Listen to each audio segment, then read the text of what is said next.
The mockery begins.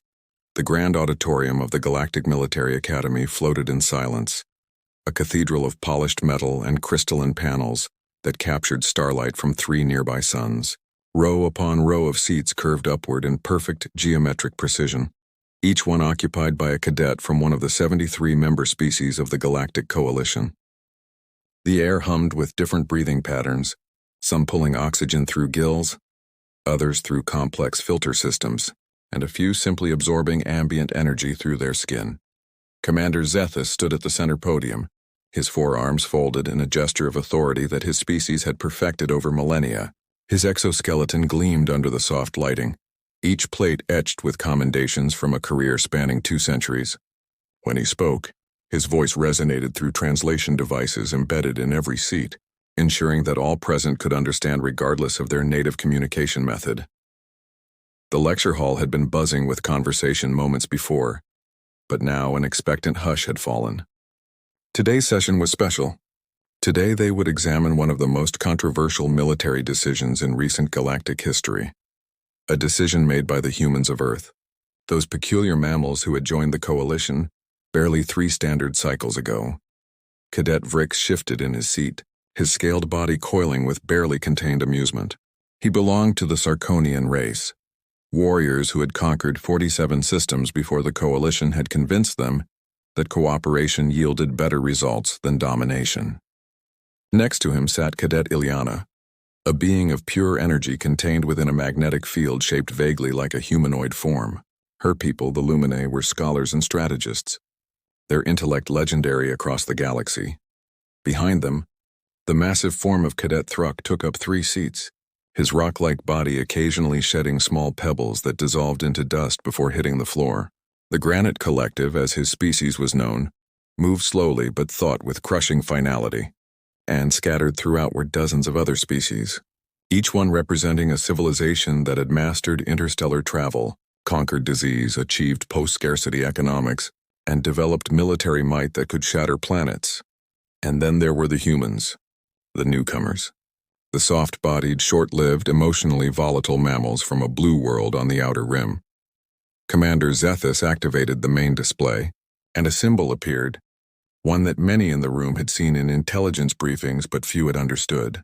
It was simple, almost primitive in its design, a red circle with a diagonal line through it, and beneath it the words in standard galactic script, "The Human Ban." A ripple of clicking, humming, and various other sounds of amusement passed through the assembled cadets. Vrix's tongue flicked out in the Sarkonian equivalent of a laugh. The Human Ban had been the subject of mockery in cadet lounges for months, since it had first been leaked through intelligence channels. Ilyana's energy field pulsed with colors that indicated intellectual curiosity, mixed with condescension. "Commander." Zethus allowed the reaction to continue for exactly 5 seconds before raising one of his hands. Silence returned, though the atmosphere remained charged with barely suppressed amusement. He understood their reaction. He had felt the same way when he had first learned of it. The commander's voice carried across the hall with professional detachment. "What you see before you is humanity's most sacred military protocol. They call it the Ban, though the full designation in their primary language is Protocol Sigma 12. It has been invoked exactly 7 times in their recorded history. Today you will witness footage from the 8th invocation, which occurred 3 standard weeks ago at the border conflict in the Tertian sector." Cadet Ilyana's voice chimed through her translator, the sound like wind through crystal. "Commander, if I may ask, why do they call it a ban?" Intelligence reports suggest it is not a prohibition, but rather an authorization. Zethus's mandibles clicked in approval. "An astute observation, Cadet. The humans have a peculiar relationship with language. They often name things not for what they are, but for what they prevent. The ban does indeed authorize specific actions, but those actions are banned, prohibited absolutely, under all other circumstances." Vrix couldn't contain himself. "Forgive me, Commander, but we have all heard the rumors. The Human Ban is nothing more than permission to run away. They dress up cowardice with fancy names and solemn protocols, but in the end they simply lack the courage to stand and fight." Murmurs of agreement rippled through several sections of the auditorium. Thruk's rumbling voice added, "My analysis indicates that humans prioritize individual survival over collective victory. This is inefficient. This is weakness. Commander Zethus did not react with anger or correction. Instead, his expression, insofar as his species could express such things, seemed almost sad. Your assessment is noted, Cadet Vrix, Cadet Throck. It is, in fact, the prevailing opinion among coalition military analysts. The humans are seen as the weakest link in our defensive network, too emotional to make hard choices, too attached to individual lives to see the larger strategic picture. He paused, letting his words settle like dust after an explosion. That is why I have obtained this footage.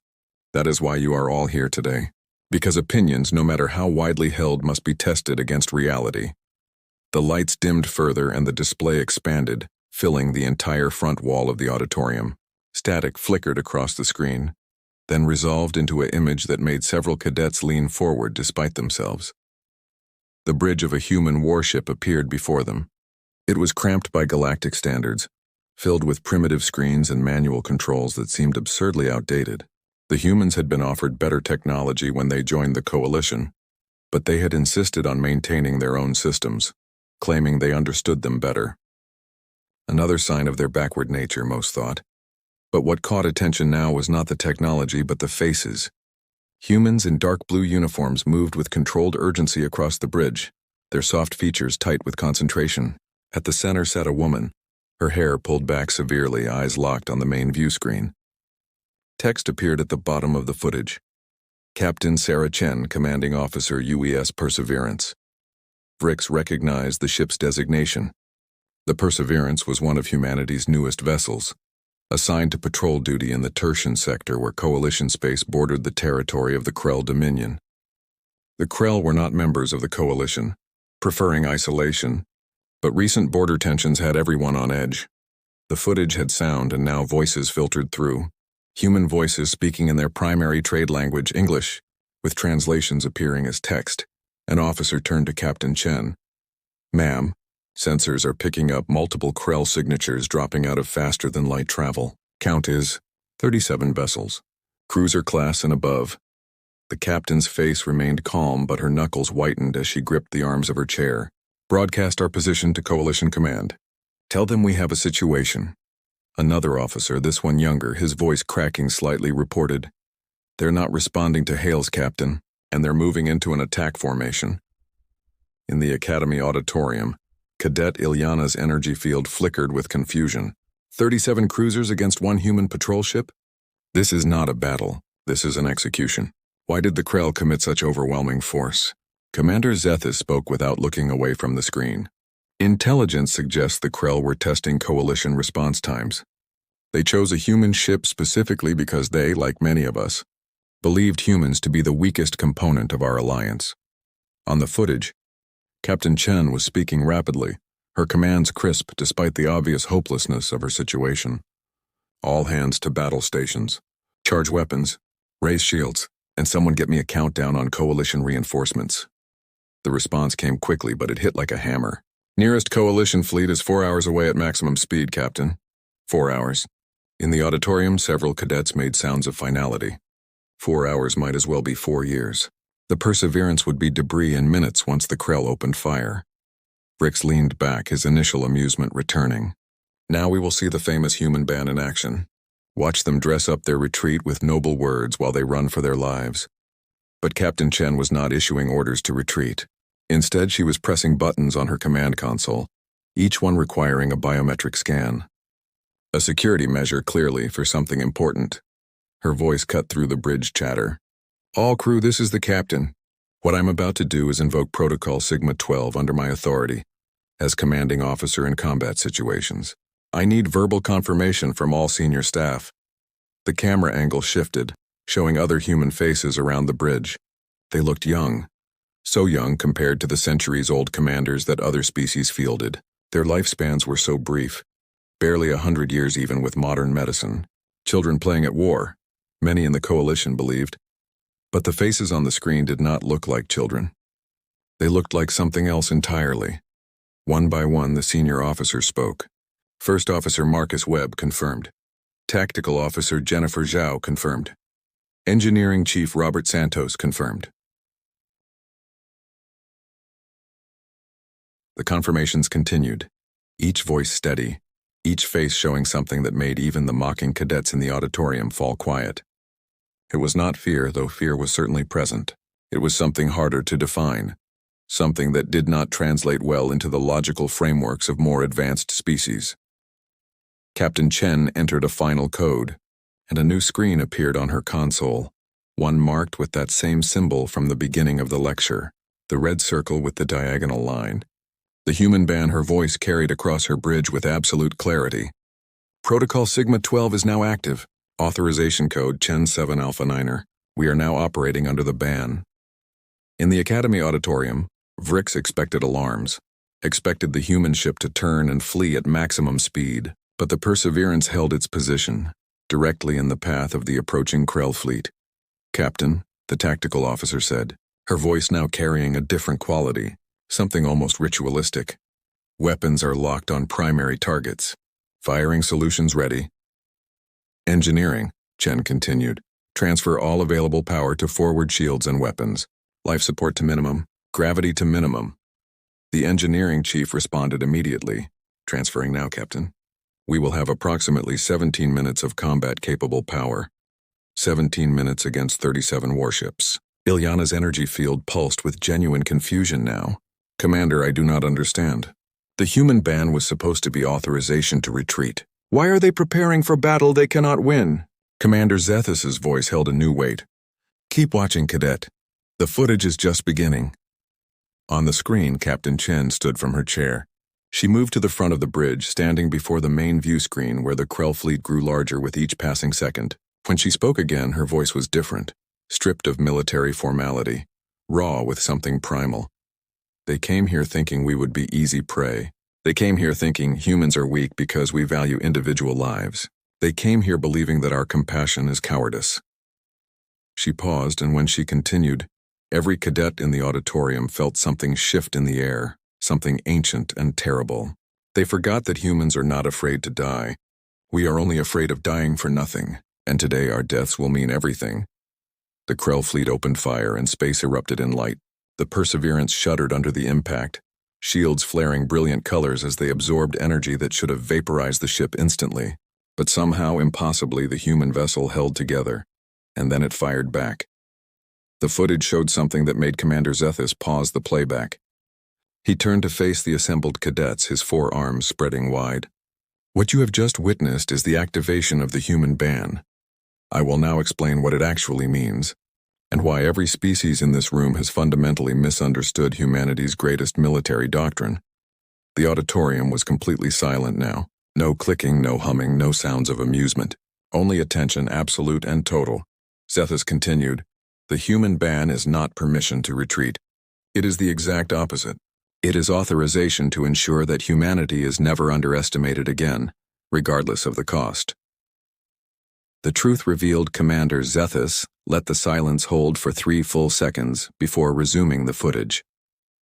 The image of the Perseverance filled the screen once more, but now the perspective had shifted to an external view, captured by coalition monitoring satellites positioned throughout the Tertian sector. What the cadets saw defied every tactical doctrine they had been taught. The human ship was not attempting evasive maneuvers. It was not trying to create distance or buy time for retreat. Instead, the Perseverance drove forward, directly into the heart of the Krell formation, its weapons firing with a rate and intensity that should have been impossible for a vessel of its size. Cadet Throck's rumbling voice broke the silence, confusion evident even through his species' naturally monotone communication. "Commander, their power output exceeds theoretical maximums for human reactor technology. How is this vessel generating such energy?" Zethus manipulated the display, pulling up technical readouts alongside the battle footage. "An excellent question, Cadet. The answer lies in what the human ban actually authorizes. When Protocol Sigma 12 is invoked, every safety limitation on the ship's systems is removed. Every failsafe designed to protect the crew is disabled. The reactor is allowed to run at 400% of its rated capacity. The weapons draw power directly from life support systems. Even the artificial gravity is sacrificed to feed the shields." Ilyana's energy field flickered with rapid color changes, indicating processing of disturbing information. "But Commander, that would mean the crew is slowly suffocating while being exposed to lethal radiation levels from the overcharged reactor." They are killing themselves to generate this combat performance. The commander's mandibles clicked in what might have been approval or perhaps something darker. Precisely, Cadet Ileana. The human ban authorizes the crew to trade their lives minute by minute for combat effectiveness. They are not running away. They are burning themselves as fuel to hurt their enemies as much as possible before death claims them. On the screen, the Perseverance tore through the Krell formation like a blade through silk. Its forward shields, massively overcharged, created a shimmering barrier that absorbed hit after hit from the Krell cruisers. Each impact should have been fatal, but the human ship kept coming, kept firing, kept pushing deeper into the enemy fleet. Vrix's scales rippled with something that was no longer amusement. This is madness. No rational commander would order such a thing. No crew would accept such orders.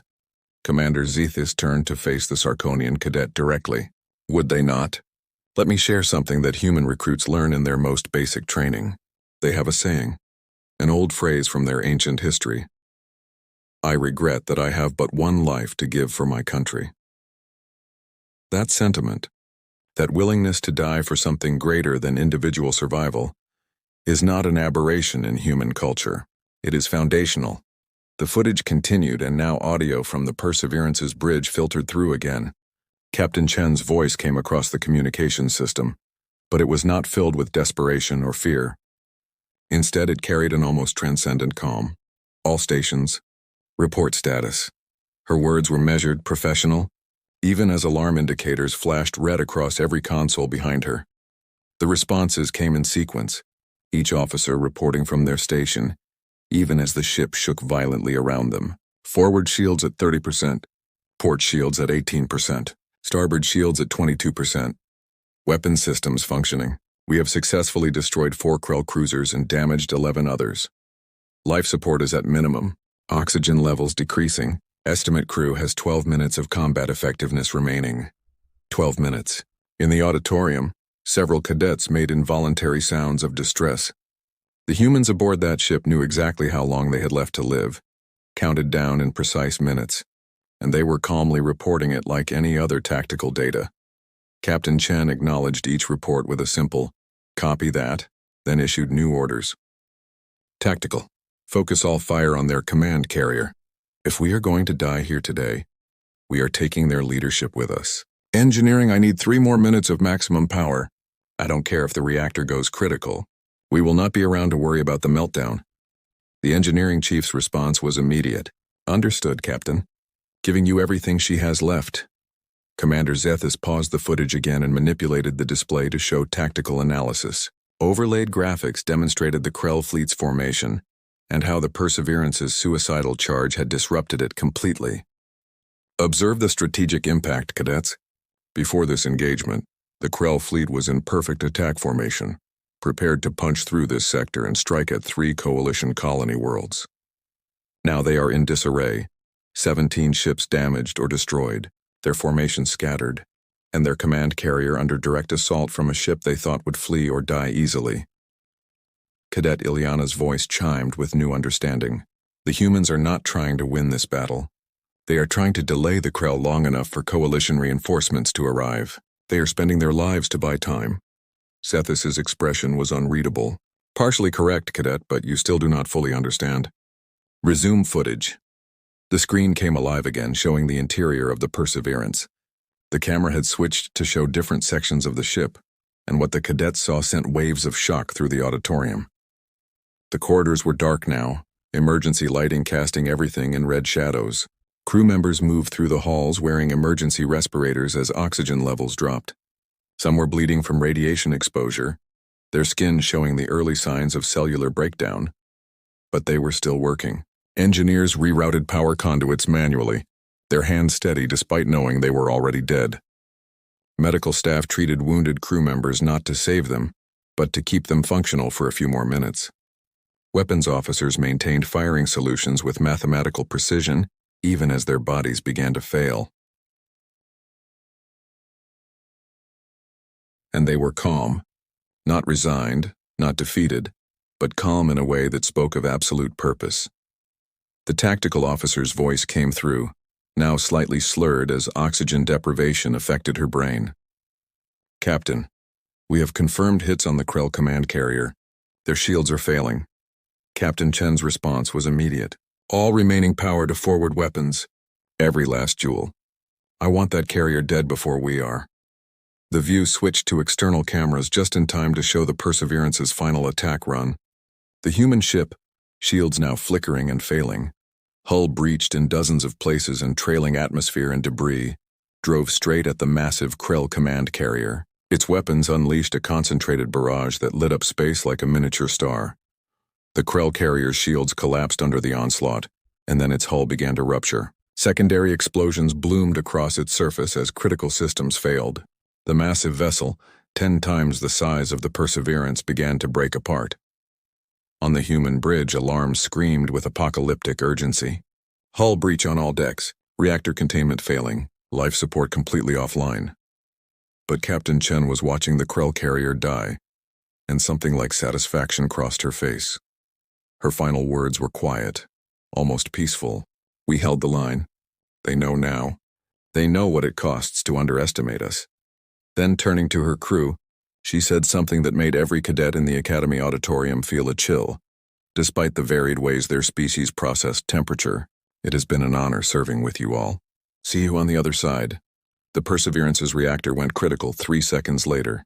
The explosion consumed what remained of the ship instantly, and the shockwave struck the already dying Krell command carrier, ensuring its complete destruction. The footage ended, replaced by tactical summary data. Final casualty count appeared on screen. UES Perseverance, total loss, 147 crew members killed in action. Krell forces, 5 cruisers destroyed, 12 heavily damaged, 1 command carrier destroyed, fleet cohesion broken, attack on coalition colonies aborted. Commander Zethus let the numbers hang in the air before speaking again. Coalition reinforcements arrived 90 minutes later.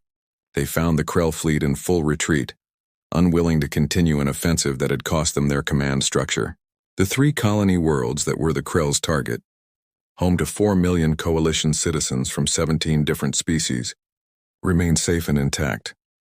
He paused, his forearms gesturing at the frozen final frame of the footage. 147 humans died to save 4 million lives, and they did so knowing that death was certain, knowing that pain would be terrible, knowing that they could have retreated and survived to fight another day. But they also knew something else. Throck's voice rumbled, no longer skeptical but genuinely seeking understanding. What did they know, Commander? Zethus's answer was simple but carried immense weight. They knew that if they ran, if they showed weakness, the Krell would never stop coming. They knew that every species in the coalition was watching to see if humans would fold under pressure. They knew that their deaths, their sacrifice, would send a message that could save millions more lives in the future. The commander manipulated the display once more, bringing up historical data. Since the Perseverance's final stand, the Krell have not launched a single offensive action into coalition space. They have opened diplomatic channels for the first time in 300 years. Intelligence reports indicate that their military leadership is fundamentally reconsidering their strategy regarding the coalition, specifically because they now understand what it means to fight humans. Frick spoke, his earlier mockery completely gone from his voice. They understand that humans will not run, that they will die before showing weakness, Ilyana added, her energy field pulsing with colors that indicated deep thought. More than that, they understand that underestimating humans carries a price, that every battle against humans will be paid for in blood, even battles that humans cannot win. Commander Zethus nodded slowly. Correct, cadets. The human ban is not about retreat or survival. It is about reputation. It is about ensuring that humanity's enemies know that there is no such thing as an easy victory against humans. Every battle, every engagement will cost the attacker dearly. Even in defeat, humans will make their enemies bleed. He turned to address the entire auditorium now, his voice carrying the weight of hard-earned wisdom. Many of you come from species that have evolved past the need for such brutal tactics. Your civilizations have learned to value individual life, to see the logical benefits of retreat and regrouping, to understand that losing one battle is not losing the war. And you are right. Those are more civilized approaches. The commander's next words cut through the room like a blade. But humans are not fully civilized, not yet. They still carry within them the echoes of their violent evolutionary history. They still remember what it was like to be prey animals on their home world. to fight for survival against creatures stronger and faster than themselves, and they learned that the only way to survive was to make themselves too dangerous to hunt, to ensure that even if a predator killed them, the cost would be too high to make it worthwhile. He gestured at the frozen image of the Perseverance's final moment. That instinct, that willingness to die inflicting maximum damage on their enemies is what the human ban authorizes. It removes every restriction, every safety measure, every limit that civilized warfare imposes.